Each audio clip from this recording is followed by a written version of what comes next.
The IMDb on you, like, it's weighty. It's weighty. It's long. I have to make a living. Many pages. Yeah. Of all of these roles, do you have some that are more memorable or favorites or more challenging?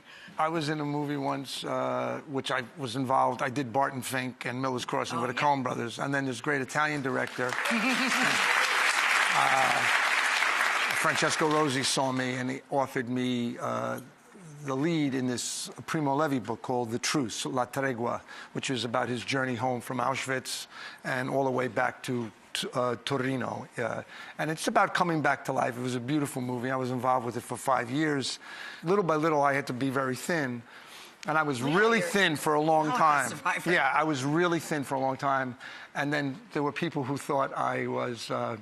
this is before I actually made the movie, that I was sick. It was in the night that I was dying. Oh, no. Yeah. And some English rag newspaper got my mother's phone number. They called your mother? Yeah, and called my mother and said, hello, Mrs. Turturro, you know, this is so-and-so, Nigel from whatever, and we hear your son is dying of a brain tumor. Oh, my God! True story. So my mother, being the Sicilian woman that... My mother's a Sicilian woman. Okay. I feel... So my mother said... Okay, oh, so my mother said, God. she's not, you know, anymore here, but she's still here. Kitty, her name was. She said, "What did you say?" She said, "What did you say?" She said, "First of all, if my son had a brain tumor," she said, "I would know about it." Of course. She said, "And probably the New York Times I'd be talking to, yes, not you." Not you. You know what I mean?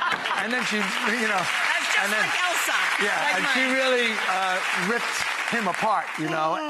But anyway, that's a film that I was very proud of, and I wouldn't have gotten that opportunity, obviously, if I hadn't worked with Joel and Ethan, you know. And I've done, I guess, 4 movies with them: The Big Lebowski, Oh Brother. The Big Lebowski. That you are everything in that jumpsuit. I'm everything in that jumpsuit. Well, it was embarrassing to be. That jumpsuit is everything. Well, I was very thin because it was after the movie I just know. talked about. No, yes, no, yes. I was after the movie that I just talked about, so I was still thin. So you were going in there pretty fit. They did make me, I have to say, I was quite embarrassed. They wanted to make me well endowed in the film. So, and I had very tight jeans on. They wanted you to Tom Jones it. Yeah. Right. So I had to go from like door to door. There's a flashback because he's a, you know, a pederast or whatever. Yeah. And you know, when this is a true story. When I was walking down the street, and I was like, I was so embarrassed. I'm walking down the street like, you know, the Jesus like this, you know, and right, and no. And so a car stopped. This is true. A car went like that, and I was like, oh my God! I was so embarrassed.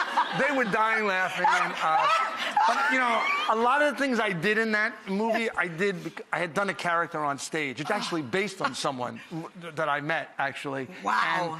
And of course, this film has become it's part of our... It's iconic, yeah. I've watched it at least 40 times. It really is. Yeah, it's a philosophical comedy, you know, and it's fabulous. And when it came out, you know, it went over so many people's heads. They were just like, oh. Yeah, and people come up to me, and I've gotten letters, like sex letters from women, men. Well, of course. Yeah, they're like, you know, what can you do for me? You know, I like how you bowl and all these things. I'm like, oh my God, I can't.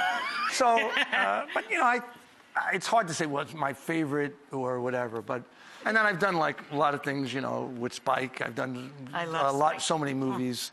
But one of my favorite things I did with Spike, again, everyone always talks about Do the Right Thing, was Jungle Fever. Because it was the opposite of what I did. And it had a lot of my, you know, my own growing up in that. Because, you know, Spike and I are 3 weeks apart. We were born the same year.